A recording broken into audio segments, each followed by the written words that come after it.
When was the last time you've been to a hospital? Any hospital? Did you like it there? Not so pleasant, is it? What if you were stuck there for a day, for a week, for a year?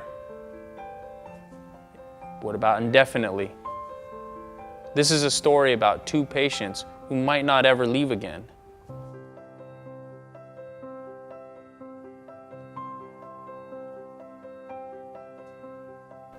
Hi, I'm Robbie Diaz. I'm the producer and lead actor of this project. We have a terminally ill patient and a patient with developmental disabilities, and they're stuck in a hospital, and there's really no way out. They're who they are, and that's the way they're going to live their life forever. The two meet each other in the hospital without ever knowing each other or seeing each other before, and they go into a dream state.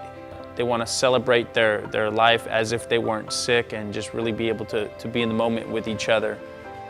We wanted this to have a dance feel to it. And since I'm not a dancer, we hired a choreographer. And she kind of taught me how to dance with my dance partner. So it took a total of 9 hours with the choreographer and my dance partner. And then each and every night I would just work on the moves at home in front of my TV, and I recorded a lot of the auditions, so I was able to watch some of my movements and see what I was doing good, what I was doing bad, what I needed help with. We've integrated elements of ballroom dance, Latin dance, contemporary dance, just really being imaginative. We originally wanted one wardrobe and just keep it that way throughout. However, we wanted to change the setting and the mood of the characters. We have the hospital look, obviously. And then what we have like a picnic look. We wanted to go something casual there, something as in a date type mood. And then we wanted something real playful. In the ballroom scene, we really wanted to get elegant, and we wanted to, since the dance was so graceful, we wanted to have a ballroom look.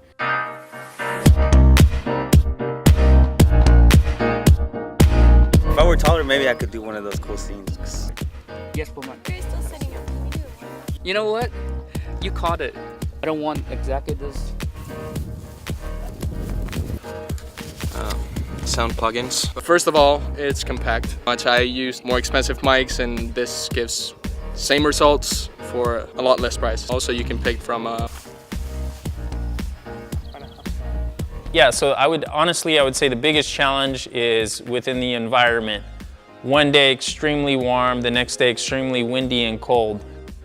We really wanted to create the busy hospital scene. I believe there's one shot in there where you see a lot of people kind of pinched in that small hallway, but for the last scene and the beginning scene, we cut a lot of those people.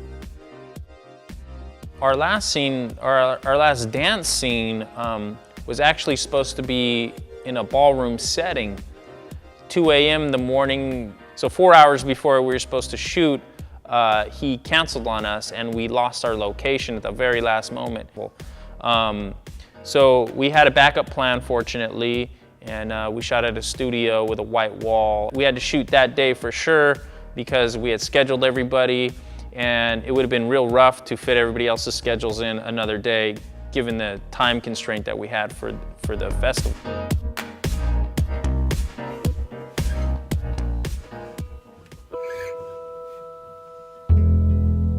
My name is Sarah Lennon. I am a film production student at De Anza right now. For this project, I am the lead sound designer as well as the Foley artist. So the mic I'm using is the Røde NT1, and it's more for vocals really, but it does give a very crisp, immersive sound to it. What's both good and a bad thing about being a film student is you're limited on supplies, money, like props you can use.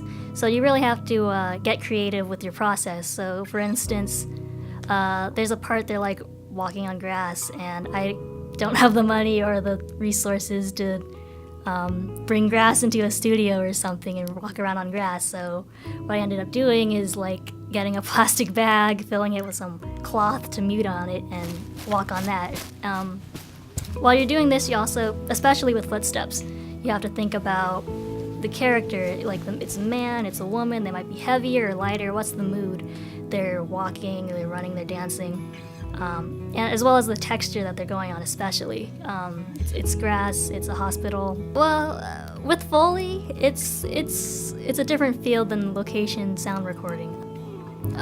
You really have to consider textures and the mood and their expression, and you don't really think about it that much in real life or when you're doing location sound. But like, there's so many like elements of each place. There's the ambience, the wind, the grass.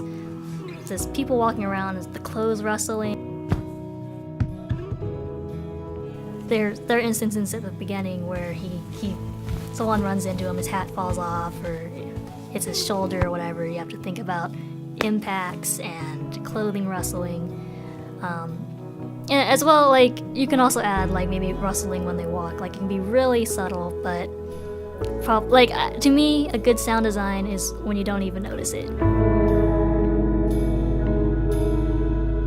Message in the story is for society to not ignore these people, and they're still with us, they're still alive, they're still people.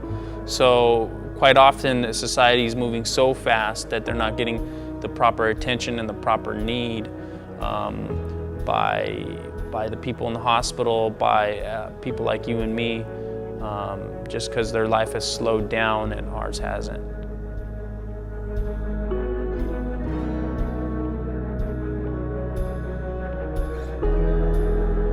What am I doing? So state your name, what your job is here. Really? Yes. Is this for this documentary? This is for the documentary. We gotta introduce everybody. So back. We actually had to do it for real, Robbie and I. We gotta do this for real. Okay, so name what I'm doing here. Okay. Ready? I'm recording already. Of course you are. Okay. Hi, I'm Rachel Severia, and I am the choreographer. So my name is Mika, and I've been doing acting since I was little. Then in high school I was in 2 professional plays. We're here with Mr. Sexy Man. State your name. Robbie Diaz, D-I-A-S. You need to spell it. I know.